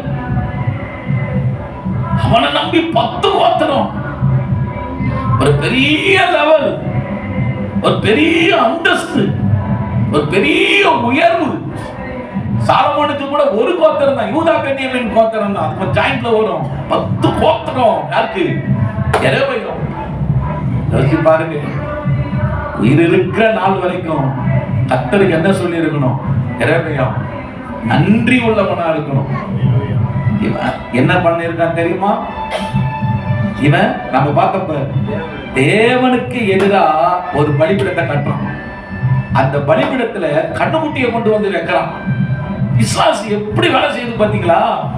கண்ணுக்குட்டியை கொண்டு வந்து வைக்கிறான். கண்ணுக்குட்டியை கொண்டு வந்து வச்சு விக்கிரகாராதனை கொண்டு வைக்கிறான். செம்மையா பலிபீடத்தை பண்றான், கட்டுறான், விக்கிரகாராதனை பண்றான். அப்பதான் கர்த்தர் ஒரு தீர்க்கதரிசியை கொண்டு போய் அவனுடைய குடும்பமே ஒண்ணுமில்லாதபடி செஞ்சிருவேன் அவனுக்கு சொல்லு.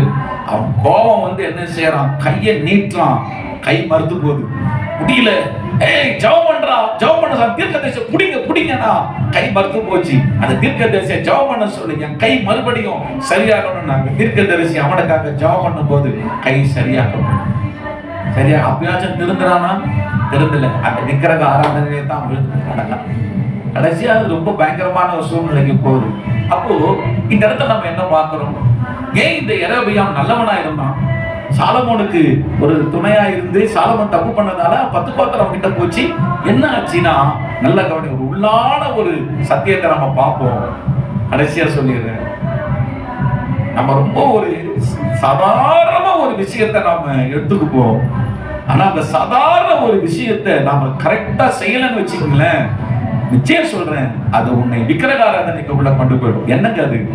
நன்றி இல்லாத ஒரு காரியம். இவர் ஒன்னும் பொண்ணுங்க மேல போய் ஆசை வச்ச மாதிரி தெரியல. இவரு ஏதோ சவுல் சொன்னதுக்கு கீழ்படி அப்படி அவங்க நன்றி உள்ள இதயம் இல்லை. நன்றியா இருக்கும் நல்ல அது இல்லை. யோசிச்சு பாருங்க, 10 பாத்திரங்கள், 10 பாத்திரத்தை யெரொபெயாம் கையில கொடுக்குற எப்படி இருக்கணும்? யெரொபெயாம் ஒவ்வொரு நாளும் கர்த்தருடைய ஆலயத்துக்கு போய் தகுதி இல்லாத இந்த அற்ப மனிதன் ஊரா போய் வர என்ன செய்வான்? இவன் இருப்பான். ஒரு நிலை இல்லாத ஒரு மனிதன். இந்த யெரொபெயாம் பைபிள் நல்லா படிச்சு பாருங்க. அப்படிப்பட்ட நிலையில இருக்கிற யெரொபெயாம் 10 கோத்திரத்தை நம்பி கையில கொடுத்த ராஜ பதவியை கொடுக்கிற, இஸ்ரேலை 10 கோத்திரத்தை வாழ்ந்த இஸ்ரேலின் ராஜா என்ற ஒரு பதவியை கொடுக்கிறாரு. அந்த பதவியை வாங்கிட்டான். கையில வாங்கிட்ட பிறகு தெய்வத்துக்கு நன்றி உள்ள மனிதனா இருந்து ஒரு நாள் நன்றி சொல்ற அந்த இருதயம் கொஞ்சம் கூட இல்லாம இவன் என்ன செய்யறான்? அசால்ட்டுத்தனமா இருந்து விக்கிரகத்தை கட்டாடே 10 கோத்திரத்துக்கு தலைவனாயிட்டான். விக்கிரகத்தை கட்டி எழுப்புன்னு அந்த நன்றியை மறந்தவனாய் விக்கிரக ஆராதனையை தேசத்துல கொண்டு வரவன்.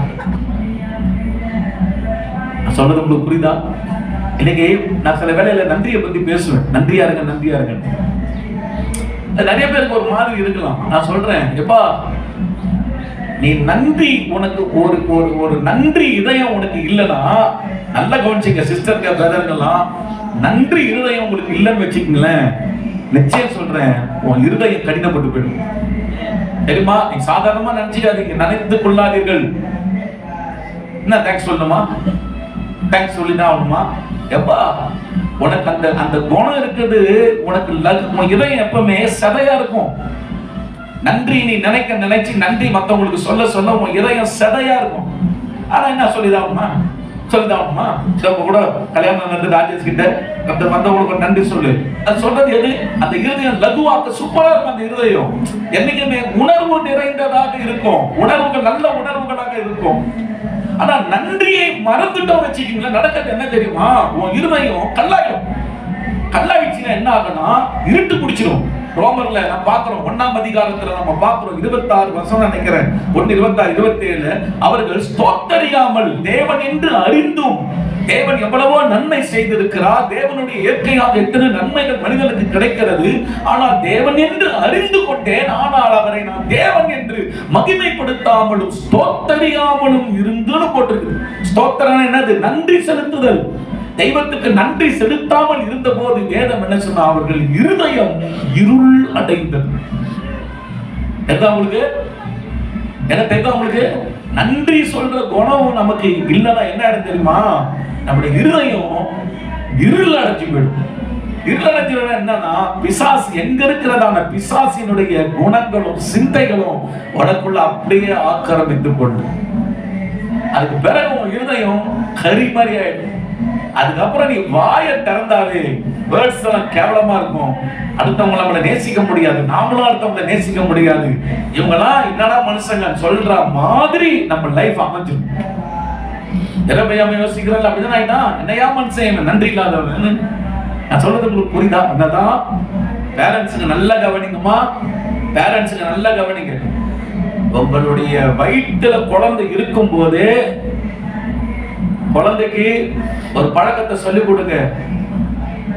என் வயிற்றுல இருக்கிற பாப்பா குழந்தையே கர்த்தருக்கு நன்றி சொல்லு, ஸ்தோத்திரம் பண்ணு, கத்துக் கொடுங்க. இது பைத்தியக்காரத்தனமா உங்களுக்கு தோணலாம், ஆனா ரியாலிட்டி.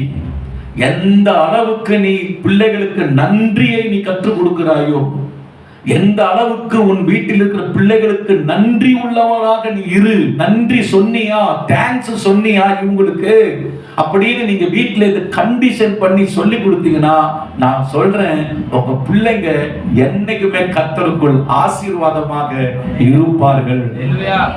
அல்லேலூயா, ஆமென். யாரா இருந்தாலும் சரி நன்றியை கத்துக் கொடுங்க. நன்றி இன்னைக்கு பேரண்ட்ஸ் கத்துக் கொடுக்க மாட்டாங்க, அதெல்லாம் கத்துக் கொடுக்க மாட்டாங்க. சில பேரண்ட்ஸ் தான் கத்துக் கொடுக்குறாங்க, சிலர்லாம் அதை பத்தி ஒண்ணுமே இல்லை. யாரை கொடுத்துருக்காங்களா, வாங்கியா, சாப்பிட்டியா, போனியா, போ, அவ்வளவுதான். அப்படி இருக்கக்கூடாது. ஒரு சின்ன காரியத்தை கூட ஒருத்தவங்க சொன்ன கொடுத்தாங்கன்னா, ரொம்ப தேங்க்ஸ் பிரதர், ரொம்ப தேங்க்ஸ் சிஸ்டர். அவங்க சொல்றவங்க வந்து சொல்லுவாங்க, இதுக்கு என்னதுங்க தேங்க்ஸ், இதுக்கு என்னங்க தேங்க்ஸ் இல்ல, அவங்க அப்படிதான் சொல்லுவாங்க. ஆனா நீங்க சொல்ல வேண்டியதை அதை சொல்ல கத்துக்குங்க. அது உங்க லைஃபுக்கு, உங்க இருதயத்துக்கு என்னைக்குமே அது ஆரோக்கியமானது, அது தேவ பார்வையிலே மகிமையானது, விலையேற பெற்றது. நன்றி இல்லைன்னா உன் இதயம் கடினப்பட்டு விக்கிரகாராதனைக்கு போயிடும். எனக்கு எத்தனை விசுவாசிங்க தெரிஞ்சுங்க, உங்களுக்கு நன்றி இல்லாம தேவன் ரட்சித்த அந்த ரட்சிப்புக்கு நன்றி இல்லாத அதை பிடிக்க போயிட்டாங்க. அந்த நன்றி இருந்ததுன்னா என்ன செஞ்சிருக்க மாட்டாங்க இல்ல? எவ்வளவு பெரிய பாவியா இருந்தோம், எவ்வளவு குடிகாரனா இருந்தோம், ஐயோ இந்த தெய்வம் நம்மளை காப்பாத்தினாரு, இந்த குடியில இருந்து நம்மளை மாறுன்னு சொல்லி நம்ம பேசி நம்மளை விருந்தனாக்குறாரு, நன்றி அப்பா நன்றி அப்பான்னு சொல்லி இருந்தாங்கன்னா, ஒரு ஞாயிற்றுக்கிழமை விடாம வந்து தெய்வத்துக்கு நன்றி சொன்னாங்கன்னா, ஒவ்வொரு நாளும் தேவனுக்கு நன்றி சொல்றவங்களா இருந்திருந்தாங்கன்னா, கண்டிப்பா சொல்றேன், பின்மாற்றம் எப்படி வந்திருக்கும்? பின்மாற்றம் ஒரு விக்கிரகாராதனை தான். ஏன் வந்துதா? நன்றி இல்லை. இன்னைக்கு பின்மாற்றம் போன காரணமே என்னன்னா நன்றி இல்லை. நன்றி இல்லாதவர்கள் பின்மாற்றம் செய்யும். ஆமென். நன்றி இல்லாதவர்கள் பின்மாற்றம் செய்யும். ஆனா நன்றியா இருக்கிறவங்க தான் முன்னேறி கொண்டே போய் கொண்டிருப்பார்கள். அல்லேலூயா. இன்னைக்கு நம்மளா உட்கார்ந்துட்டு இருக்கிறது எதுக்காக உட்கார்ந்துட்டு இருக்கிறோம்? கர்த்தருக்கு நன்றி சொல்லதான் நம்ம வந்திருக்கிறோம். ஆமென். ஒவ்வொரு ஞாயிற்றுக்கிழமை எதுக்கு நாம வரோம்? இந்த வாரம் முழுவதும் என்னை தேவன் காப்பாற்றினீர், உமக்கு நன்றி சொல்ல வந்திருக்கிறேன். எங்க நம்ம வாழ்றது என்ன நினைச்சிட்டு இருக்கிறீங்களா? நான் கிங்கு, நான் குவீனு, சூப்பர் ஸ்டாரு, நான் அது இது அசைக்க முடியாது நினைச்சிட்டு இருக்கீங்களா? ஒண்ணும் முடியாதுங்க, ஒண்ணும் முடியாது. ஒரு நிமிஷத்துல என்னென்னலாம் நடக்குது உலகம். நல்லா புரிஞ்சுக்குங்க. இன்னைக்கு நாமெல்லாம் உயிரோட இருக்கிறது ராஜாதி ராஜா காத்து கொண்ட கிருபை. ஆமென். அல்லேலூயா. அதனால எல்லாரும் கவனிங்க, முதல்ல உங்களுக்கு நன்றி இருக்கணும், நன்றி இருக்கணும். இன்னைக்கு செய்தி முடிந்தவன என்ன பண்ண போறீங்க? எழுந்து நில்லுங்க. உடனே ஆண்டவர் சொல்ற, ஆண்டவரே இன்றைக்கு இந்த உணர்வான 3 சத்தியங்களை கொடுத்தீரே, உமக்கு நன்றி சொல்லிடுறோம். எல்லா செய்தி நேரத்திலும் ஒரு உபவாச ஜெபத்துக்கு வரீங்க, கர்த்தர் ஒரு வார்த்தை ஒண்ணு கொடுக்கிறாரு, நன்றி அப்பா பேசுறீரே நன்றி. ஒரு வண்டி எடுக்கிறீங்க, தெய்வமே போயிட்டு போகும்போது சோத்திரம், வரும்போது பாதுகாப்போட வீட்டுல வண்டியை விடுறீங்க, நன்றி அப்பா. ஆமென், ஆமென். உண்மை, நன்றி அப்பா. ஒரு பெங்களூர் போயிட்டு வரீங்க, ஒரு வெளியே போயிட்டு வரீங்க, ஆமென், போகும்போதும் சோத்திரம், வந்துட்ட பிறகு என்னது? சோத்திரப்பா, காப்பாத்தீங்களப்பா. என் கூட எல்லாம் சில பாஸ்டர்ஸ்ங்க டிராவல் பண்ணுவாங்க, டிராவல் பண்ண உடனே இறங்கி டபடபான்னு ஓடுவாங்க. நான் எங்க ஓடுறீங்க? உட்காருங்க. ஆமென். எங்க பாருங்க உட்காருங்க. என்ன பாஸ்டர், என்ன பாஸ்டர், என்ன பாஸ்டரா இவ்வளவு தூரம் கர்த்தர் ஊரெல்லாம் சுத்திட்டு வந்து காப்பாத்தி விட்டுருக்கிறாரு, ஒரு நன்றி சொல்லாம ஓடுறது? ஆமால, ஆமா ஆமா உட்காருங்க. என்னதான் ஜாபம் சொல்லுவோம் பண்ணி ஆண்டவரே, உண்மையா நான் ஃபீல் பண்றேன், நான் ஃபீல் பண்றேன். கர்த்தர் காப்பாத்துறாரு நம்மள, இல்லைன்னா என்னைக்கும் நிர்மூலமாயிருப்போம். தேவனே உமக்கு நன்றி அப்பா, எங்களை காப்பாத்தி கொண்டு வந்தீரு. உலகத்துல அடிக்க நன்றி சொல்லி என்னெல்லாம் நடக்குது, ஆனா அந்த நடக்கிறது எங்களுக்கு நடக்கலப்பா, எனக்கு நடக்கலப்பா, சுகமா கொண்டு வந்து விட்டுட்டீங்கப்பா. ஆமே. காலையில தூங்கி எழுந்த உடனே கர்த்தருக்கு என்ன சொன்னோம்? ஒரு அழகான பிரச்சனை அப்படி சொல்ற, காலையில எழுந்து கண்ணை திறந்த உடனே நீ உயிரோட தான் இருக்கிற அப்படின்னு தெரிஞ்சுக்கிட்டனா நன்றி சொல்றேன். அப்படிதானே? ஏன்னா தூக்கத்துல நிறைய பேர் என்ன ஆயிடுது, இன்னைக்கு அப்ப கண் முழிச்சிட்டீங்க, அப்ப நீங்க உயிரோட தானே இருக்கிறீங்க. உயிரோட தான் இருக்கிறீங்களா? உண்மையாவே நிறைய பேருக்கு அது தெரியல. நீங்களா உயிரோட தான் இருக்கீங்களா? அப்பா அப்ப என்னது உயிரோட இருக்கிறதுக்கு கத்துருக்கு. இப்ப நாளைக்கு தூங்கி எழுந்துக்கும் போது என்ன பண்ண போறீங்க? கட்டத்து பாருங்க, உயிரோட தான் சோத்துறாங்க. இன்னைக்கு நான் உயிரோட. அல்லேலூயா. நீங்க நன்றியா இருக்க. மனிதர்கள் உங்களுக்கு நன்மை செய்யறாங்க, ஒரு சின்ன ஒரு காரியம் செய்யறாங்க. ஒரு அவசரத்துல ஒரு வண்டியில ஏதோ கால் வலிக்குது, ஒரு வண்டியில கொண்டு வந்து விடுறாங்க. நன்றி சொல்லுங்க, நன்றி சொல்லுங்க. ஒரு அவசரத்துக்கு ஒரு சாப்பாடு வாங்கிட்டு கொடுக்குறாங்க, ஒரு நன்றி சொல்லுங்க. ஒரு அவசரத்துல ஒரு 10 ரூபா கொடுக்குறாங்க, ஒரு டீ வாங்கி கொடுக்குறாங்க. இதுக்கு லாபமா போய் நன்றி சொல்றது எங்க? சொல்லுங்க, எல்லாத்தையும் நன்றி சொல்லுங்கன்றேன். கொண்டாட்டி காபி போட்டு கொடுங்க, நன்றி சொல்லுங்க. முடிஞ்ச அளவுக்கு நான் கொஞ்சம் கஷ்டம் தான் சொல்றேன். அல்லேலூயா. ஆனா சொல்ல முயற்சி எடுக்கிறேன். நன்றி சொல்லுங்க. நான் காபி குடிக்கிறதுல தான் சொல்றேன், நான் காபி தான் சொல்றேன். சொல்றது உங்களுக்கு புரியுதுங்களா? நன்றி சொல்லுங்க, நன்றி சொல்லுங்க. புருஷன் உங்களுக்கு சம்பளம் கொடுக்கிறார் கையில. எத்தனை புருஷன் சம்பளமே கையில கொடுக்காம இருக்கிறார் தெரியுமா? ஆமென். புருஷன் கையில கொடுக்கிறார், அதான் தேங்க்ஸ் அதான் சொல்லுங்களேன். லோயா வாங்கி வச்சுக்கணும், பால் காரணம் என்ன பண்றது அப்படின்றது. ஆமென். அல்லேலூயா. ஆமென். பிள்ளைங்க சம்பளத்தை வீட்டுல கொடுக்குது, தேங்க்ஸ் டா, நீ சொல்றோம் தேங்க்ஸ் அப்படின்னு சொல்லுங்க. எத்தனை பிள்ளைங்க சம்பளமே கொடுக்காம வாழுது இல்ல? எல்லாம் சாப்பிட்டு யாப்ப விடுறோம். எத்தனை பிள்ளைங்க இருக்குது. ஆனா அம்மா அப்பா கையில கொஞ்சம் சம்பளத்தை கொடுக்குது பிள்ளைங்க. சூப்பர், தேங்க்ஸ், கர்த்தரோட ஆசீர்வதிப்பா. அப்படி பிள்ளைங்களை உற்சாகப்படுத்துங்க. அது பிள்ளைங்க அது குடும்பம் நல்லா ஜாலியா இருக்கும். ஆமென். நம்ம என்ன தெரியுமா, இது துணை பரம என்ன வேலைக்கு போல நீங்க புருஷனை விட போல இன்னைக்கு அவ்வளவு நாளா சம்பாரிச்சு கொஞ்சம் உடம்பு ஒண்ணா சரியில்லை, கஷ்டமா இருக்குது. போல இன்னைக்கு ஏப்பா கொஞ்ச நேரம் ரெஸ்ட் எடுத்துப்பா, பரவாயில்ல, இவ்வளவு நாளா போயிட்டு இருந்தேன், அதுக்கே உனக்கு நன்றி சொல்லணும்ப்பா சொல்லி பாருங்க. அல்லேலூயா. ஆமென். ஆண்டவருக்கு ஸ்தோத்திரம். ஏங்க நன்றி சொல்லுங்க, நன்றி சொல்லுங்க. அப்ப பாஸ்டருக்கு நீங்க மெசேஜ் முடிஞ்சது, மெசேஜ் முடிஞ்சது, என்ன சொல்ல போறீங்க? எத்தனை பேர் பாஸ்டர் கிட்ட வந்து பாஸ்டர் நீங்க மெசேஜ் சூப்பரா இருக்கு பாஸ்டர், தேங்க்யூ பாஸ்டர் சொல்ல போறீங்க? ஐயோ எப்படா மணி கொஞ்சம் முள்ளு கல்லுது எப்போ அப்படின்னா சொல்லணும். அதான் அதுங்க எல்லாம் சொல்றீங்க, டைம் இல்ல. கர்த்தருக்கு நன்றி சொல்லி அங்க இருந்தே கூட கை காமிச்சு சரி போங்க. இல்ல லோயா இல்ல ஒரு போன பண்ணி சொல்லுங்க ஒண்ணு. ஆனா நன்றியா இருங்க, நன்றியா இருக்கு. நன்றி நல்லது, நன்றி நல்லது, நன்றி நல்லது. சின்ன சின்ன விஷயத்துக்கு அந்த பிள்ளைங்களுக்கு சொல்லி கொடு, கருத்தா சொல்லு. குழந்தையா இருக்கும் போதே சொல்லி கொடு. மொத்தம் சாக்லேட் கொடுக்குறாங்க, சாக்லேட் வாங்கல, இப்ப என்ன சொல்லணும்? அங்களுக்கு ஆன்டிக்கு பொண்ணா சொல்லணும், என்ன சொல்லணும்? தேங்க்ஸ் சொல்லு.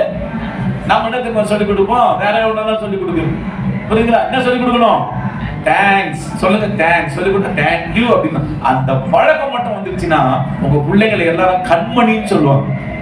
பிள்ளைய பெற்று வச்சிருக்க, எவ்வளவு அழகான பிள்ளை பெற்று வச்சு, கருத்தா பிள்ளைய பெற்று வச்சிருக்கிறேன் அப்படின்னு எப்பா பிள்ளையா இது அம்மா அப்படி சொல்லக்கூடாது. நல்ல பிள்ளைப்பா, வேற எவ்வளவு தேங்க்ஸ் சொல்லிட்டு பாரு, எவ்வளவு அழகா நன்றி சொல்லிட்டு பாரு அந்த பையன் அப்படின்னு சொல்லணும். அப்ப யாரு இது கத்துக் கொடுக்கணும்? இப்ப நான் கத்துக் கொடுக்குறேன்ல உங்களுக்கு. அப்ப நீங்க என்ன பண்ணணும்? உங்க பிள்ளைங்களை கத்துக் கொடுக்க நாமளும் இருந்து பாருங்க. உண்மையா சொல்றேன், நல்லா இருக்கும். நீ விக்கிரகாரத்துக்கு நீங்க போக மாட்டேன். எரேபியாம் பலிபீடத்தை கட்டி அவன் போனது காரணம் என்ன? 10 கோத்திரத்தை கொடுத்தார் தெய்வம். நன்றி. சரியா? அதனால விக்கிரகாராதனைக்கு திருப்பி போன காரியம் 3. 1 ஆசை, 2 ஊழியக்கார வார்த்தைக்கு கீழ்ப்படியாம, 3வது நன்றி இல்லாத. இந்த 3 பழக்கம் வேணாம் நமக்கு. ஆமென். அப்போ இது அப்படியே நம்ம ஆப்போசிட் கொண்டு வந்தோம்னா என்னது? என்னைக்கும் கர்த்தர் ஆசையே என் ஆசையா இருக்கு. 2வது கர்த்தருடைய ஊழியக்கார வார்த்தைக்கு கீழ்ப்படிய நான் தீர்மானம் எடுக்கிறேன். 3வது எந்த ஒரு நல்ல காரியத்துக்கும் நான் தேவனுக்கும் நன்றி உள்ளவனா இருப்பேன். எனக்கு நன்மை செய்த மனிதர்களுக்கும் நான் நன்றி சொல்லுவேன். இந்த நன்றியை சொல்ற அந்த குணம் இருந்ததுன்னா உன் இருதயம் அழகா இருக்கும். நீ கடறி போவே மாட்டேன். எல்லாம் எழுது நிக்கலாமா? எல்லாம் எழுது நிற்கும். அல்லேலூயா. எல்லாம் கண்ணு போடும். ஆண்டவரே என்னை தெரிந்து கொண்டீரப்பா, என்னை தெரிந்து கொண்டவரே, என்னை தெரிந்து கொண்டவரே, எப்படிப்பா உமக்கு நன்றி சொல்லுவேன், சொல்ல வார்த்தையே இல்லை.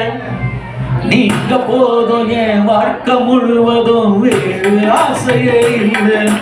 எப்படிப்பா உமக்கு நன்றி சொல்லுவேன், சொல்ல வார்த்தையே இல்லை. நீங்க போதும் என் வாழ்க்கை முழுவதும், வேறு ஆசையே இல்லை. என் தாய்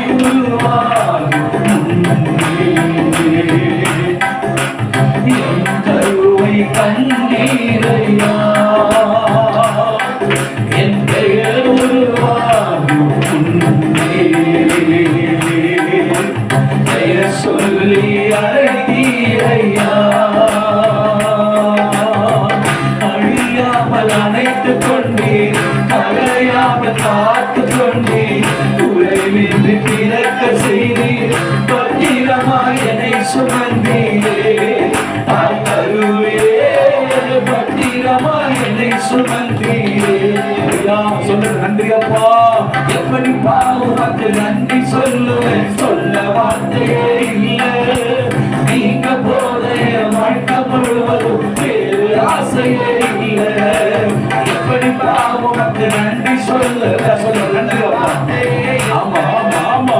நீங்க போத வாழ்க்கை முழுவதும், வேறு ஆசை இல்லை. அப்பா ஆசைதான் ஆசை. என்னை அழைத்து எனக்கா ஜீவனை கொடுத்த இயேசுவின் ஆசைதான் எனக்கு ஆசை. என் இதயத்திலிருந்து வருகிற ஆசை, நான் செத்துதான் ஆண்டவரே. எத்தனை பேர் அல்லேலூயா, எத்தனை பேர் ஆமென் ஆமென் தீர்மானம் எடுங்க சிஸ்டர். ஆண்டவரோட ஆசை இல்லாம இதயத்துல ஆசை இருக்குதாமா, ஆசை இருக்காப்பா, செத்துருவோமா. அதுக்கு தீர்மானம் எடுத்துட்டியாப்பா, தீர்மானம் எடுத்தியாமா, இன்னைக்கு எடுத்துருக்கு வேணாம். ஆண்டவரே எனக்கு அந்த ஆசை வேணாம், அது என்ன விக்கிரகத்தை கொண்டு போயிட நான் பார்த்துட்டேன். இன்னைக்கு என்ன பிசாசு முள்ளு போடுறான், தூண்டில முள்ளு போட்டு என்னை எடுக்க பார்க்கறான். எனக்கு அந்த ஆசை இன்னைக்கு நான் வேண்டான்னு விட்டுறேன். ஆண்டவரே ஐயா இயேசுவே, உம்முடைய ஆசையை என் ஆசையா மாறட்டும். அதற்கு என்னை ஜீவ பலியாக பலிபீடத்துல ஒப்பு கொடுக்கிறேன்னு சொல்ற பிள்ளைங்க கைகளை தட்டி இயேசுவுக்கு நன்றி சொல்லுங்க, நன்றி சொல்லுங்க.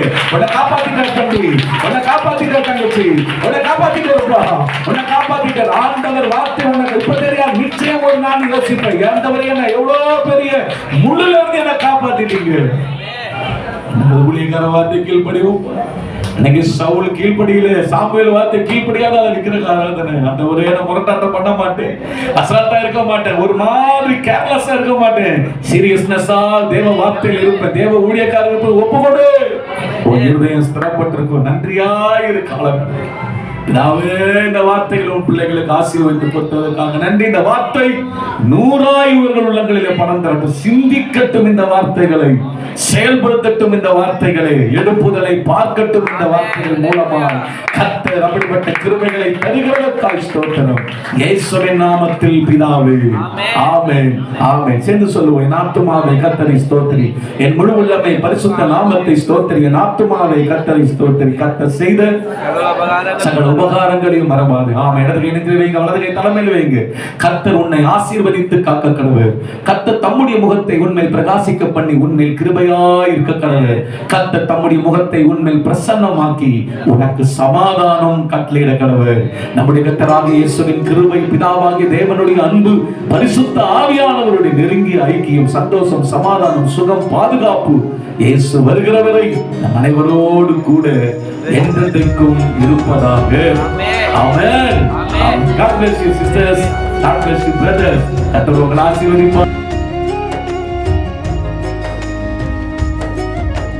இன்பமானாலும் நீர்தானே, துன்பமானாலும் நீர்தானே, என் எல்லாவற்றையும்